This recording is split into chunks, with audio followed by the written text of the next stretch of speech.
Hello বন্ধুরা, কেমন আছেন সবাই? আশা করি আপনারা সবাই খুব ভালো আছেন। আমরাও খুব ভালো আছি। আমার নতুন একটা ভিডিওতে আপনাদের সবাইকে অনেক অনেক স্বাগত। আজকে তো গণেশ চতুর্দশী, আপনাদের সবাইকে জানাই গণেশ চতুর্দশীর অনেক শুভেচ্ছা। আমিও বাড়িতে একটা ছোট্ট করে গণেশ পুজো করব, জন্যই কিছু জোগাড়জান্তি করছি সকাল থেকে। চলুন এবার যাই পুজোর কিছু জোগাড় করি। চলে এসেছি রান্নাঘরে। আজকে ঠাকুরের জন্য বানাবো একটু মোদক। তার জন্য আগের থেকে আজকে চাঁচিটা বানিয়ে রেখেছি। এমনি দুধ দিয়ে চাঁচি বানাতে যেহেতু অনেকটাই সময় লাগে, তাই একটু বেশি করে গুঁড়ো দুধ দিয়ে এই চাঁচিটা বানিয়ে নিয়েছি। তাড়াতাড়ি হয়েও গেছে। আর আজকে সকাল সকালই এটা বানিয়ে একটু ঠান্ডা করতে দিয়েছি, কারণ গরম গরম তো মোদকটা বানানো একটুখানি অসুবিধা, তাই আগের থেকে ঠান্ডা করে রেখেছি। এখন দেখুন একটা করে বানিয়ে নিচ্ছি। আর এই মোদক তৈরি করার মোল্ডটা এবার ইন্ডিয়া থেকে নিয়ে এসেছি। এই ছাঁচটা থাকলে বেশ তাড়াতাড়ি করে মোদকগুলো হয়েও যায়, আবার দেখতেও বেশ সুন্দর লাগে।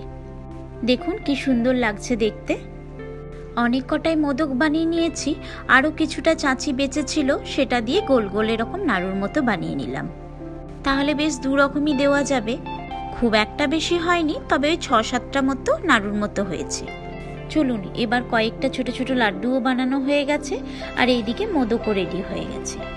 এবার এগুলোকে সবকটা একটা থালার মধ্যে রেখে দিই। আর এর সাথে ভেবেছি আর একটুখানি সুজিও বানিয়ে নেব।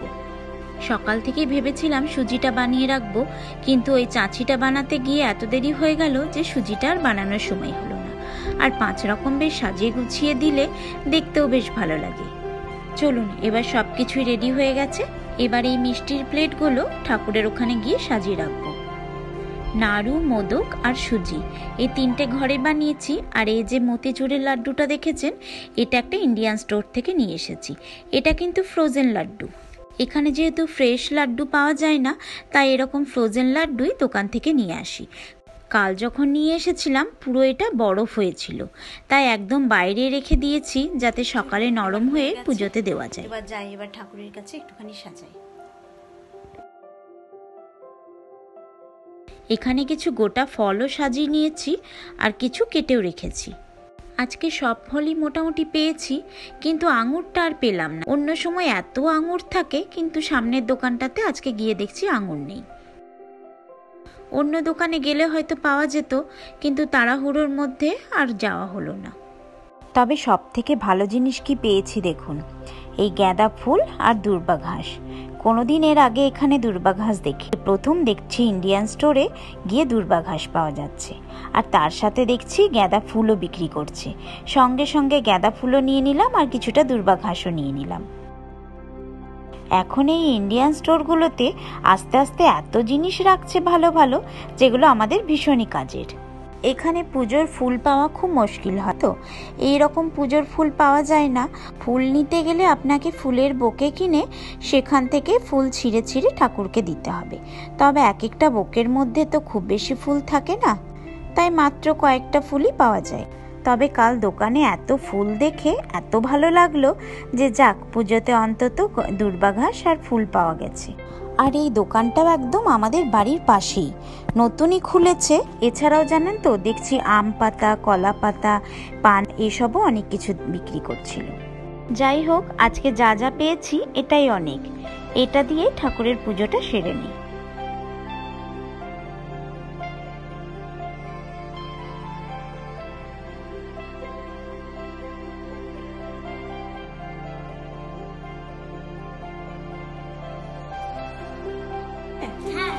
চলো তাহলে, আবার জাম্প করে। এবার চলে এসেছি রান্নাঘরে। পুজো শেষ হয়ে গেছে। এবার আমাদের দুপুরের কিছু খাবার বানিয়ে নেব। মুগ ডালটা একটু ভেজে রাখলাম, আজকে বানাবো মুগ ডালের খিচুড়ি। আর এইদিকে একটু কুকারে আলুও সেদ্ধ করতে দিয়ে দিয়েছি। খিচুড়ির সাথে বানাবো একটু নিরামিষ আলুর দম। খিচুড়ি বানানোর জন্য মুগের ডাল আর চালটা আগের থেকে ভিজিয়ে রেখে দিয়েছি। আর এইদিকে কিছুটা মশলাও করে নেব খিচুড়িতে দেবার জন্য। একটা ফুলকপি এনে রেখেছি খিচুড়িতে দেব বলে, আর তার সাথে একটুখানি গাজরও দিয়ে দেব। ফুলকপিটা ছোট ছোট করে কেটে রেখেছি, এবার আলাদা করে ভেজে ফুলকপিটা তুলে রেখে দেব। আর খিচুড়িটা হয়ে যাওয়ার পর লাস্টে আবার ভাজা ফুলকপিগুলো দিয়ে কিছুক্ষণ ঢেকে রাখলেই সেদ্ধ হয়ে যাবে। এখানকার এই ফুলকপিগুলো এত তাড়াতাড়ি সেদ্ধ হয়ে যায়, তাই খিচুড়ির সাথে যদি একসাথেই রান্না করি তাহলে সেগুলো গলে আর দেখাই যাবে না। তার জন্য আগের থেকে ভেজে তুলে রাখলাম। এরকম নিরামিষ খিচুড়ি আর আলুর দম এরকম পুজো ছাড়া আর করাই হয় না। তাই আজ যেহেতু গণেশ পুজো, তার জন্য ভাবলাম আজকে এটাই বানাই। বাড়িতে কোনো পুজো হলে তো এরকম খিচুড়ি আলুর দম বাড়িতেও বানাতো, আর এই বাইরে এসে এগুলো যে কি মিস করি সেগুলো আর বলার নয়। তাই নিজেই যতটুকু পারি ততটুকুই করার চেষ্টা করি। মশলার সাথে গাজরটাকেও আগে একটু কষে নিলাম, কারণ এই খিচুড়িটা তো হতে বেশি সময় লাগবে না, তবে এই গাজরটা সেদ্ধ হতে অনেকটাই সময় লাগে। তাই আগের থেকে একটুখানি গাজরটা দিয়ে দিলে বেশ ভালো সেদ্ধ হয়ে যাবে।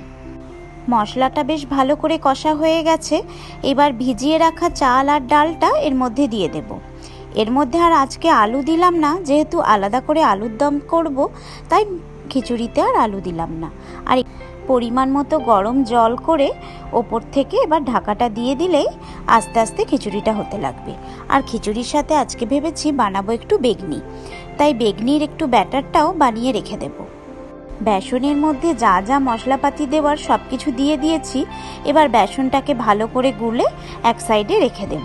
কিছুক্ষণ এরকমভাবে মেখে রাখা থাকলেও জানেন তো, দেখেছি বেগনিগুলো খুব ভালো ফোলে। আর এইসব রান্না করতে করতে বেগনির ব্যাটারটা বানানো থাকলে তাড়াতাড়ি করে খাবার সময় ভাজতেও বেশ সুবিধা হবে। এইদিকে আলুটাও সেদ্ধ হয়ে গেছে, কুকার থেকে একটা জায়গায় ঢেলে রেখেছি, তাহলে একটু ঠান্ডাও হবে। এবার আলুগুলোকে সব খোসা ছাড়িয়ে নিতে হবে। ভেবেছিলাম এই আলুগুলো গোটা গোটা দিয়েই আলুর দম বানাবো, কিন্তু দেখছি না, আলুগুলো একটু সাইজে বড়, তাই একটু হাফ হাফ করে কেটেও নিলাম। আলুগুলো ভালো করে ভেজে নিই। আর এইদিকে আলুর দমের মশলাটাও এখনও তৈরি করা হয়নি। আলু ভাজতে ভাজতে আলুর দমের মশলাটাও রেডি করে নিই। ওই একটু টমেটো, কাজু, জিরে, আদা, লঙ্কা এইসব দিয়েই আলুর দমটা আজকে বানাবো। আর এইদিকে খিচুড়িটাও মোটামুটি হয়ে এসছে, আর কিছুক্ষণ রেখেই বন্ধ করে দেব। যে ফুলকপিগুলো ভেজে তুলে রেখেছিলাম সেগুলোও এখন দিয়ে ঢেকে দেব। আলুর দমের মশলাটাও বেটে নিয়েছি। এবার তাড়াতাড়ি আলুর দমটা বানিয়ে নিলে হয়ে যাবে। আর খাবার সময় গরম গরম কটা বেগনি ভেজে দেব। আজ সেই কোন সকাল থেকে রান্নাঘরে ঢুকেছি। সকাল থেকে শুরু করেছিলাম ঠাকুরের মোদক বানানো, সুজি বানানো, ঠাকুরের সব কিছু জোগাড় করা। এবার পুজো শেষ হয়ে এবার হলো আমাদের দুপুরের খাবার দাবারের জোগাড় করা। সেই সকাল থেকে আজকে রান্নাঘরে ব্যস্ত। এই খিচুড়িটাও হয়ে গেছে, ওপর থেকে একটু ঘি গরম মশলা ছড়িয়ে দিয়েছি। আর এইদিকে আলুর দমের মশলাটাও মোটামুটি কষা হয়ে গেছে। ভেবেছিলাম ওপর থেকে একটু টক দই দেব, কিন্তু অনেকটা টমেটো দিয়েছি তো, তার জন্য আর ওপর থেকে টক দই দিলাম না, যদি একটু বেশি টক হয়ে যায়। এবার জল দিয়ে একটু ভালো করে ফুটিয়ে নিয়েই ভেজে রাখা আলুগুলো সব দিয়ে দেব। আলুর দমটা আজকে একটু বেশি করেই করলাম, যাতে দুবেলায় আমাদের হয়ে যায়। রাতে আর আলাদা করে কিছু বানাবো না, এই আলুর দম থাকলেই আর কিছুটা লুচি বানিয়ে নিলেই আমাদের হয়ে যাবে। এবার আলুর দমটাও হয়ে এসছে। আলুর দমটাকে এবার কিছুক্ষণের জন্য ঢেকে একটু ফুটিয়ে নিলেই রেডি হয়ে যাবে। এইদিকে বেগনির ব্যাটার তো বানানোই আছে, একটা বেগুনকে স্লাইস করে একটু কেটে নিয়ে দাঁড়ানো। আলুর দমটাও কিছুক্ষণ ঢাকা থাক। আর এইদিকে আমি বেগনি কটাও ভেজে দিই। সুদীপেরও লাঞ্চ টাইম শুরু হয়ে গেছে, এবার ওকেও তাড়াতাড়ি খেতে দিয়ে দেব।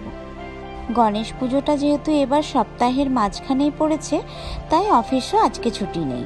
আর টোকিওতে সেরকমভাবে কোথাও গণেশ পুজো হয় না যে দেখতে যাব, তাই বাড়িতে পুজোটা করেছি বলে মনে হলো যেন একটু গণেশ পুজো। আর তার সাথে এইসব রান্না করেছি বলে মনে হচ্ছে যেন পুজোর ভোগও খাচ্ছি। চলুন, এবার বেগনিও ভাজা সব কমপ্লিট, এবার খেতে দিয়ে দিই। চলুন, খিচুড়ি, আলুর দম আর বেগনি।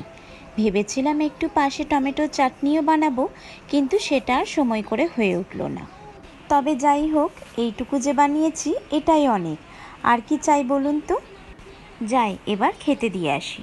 আর আমার ভিডিও যদি আপনাদের ভালো লাগে তাহলে চ্যানেলটিকে সাবস্ক্রাইব করে একটা লাইক, কমেন্ট আর শেয়ার করতে ভুলবেন না। চলুন তাহলে, আবার আপনাদের সাথে পরে দেখা হবে আমার একটা নতুন ভিডিওতে। সবাই খুব ভালো থাকবেন।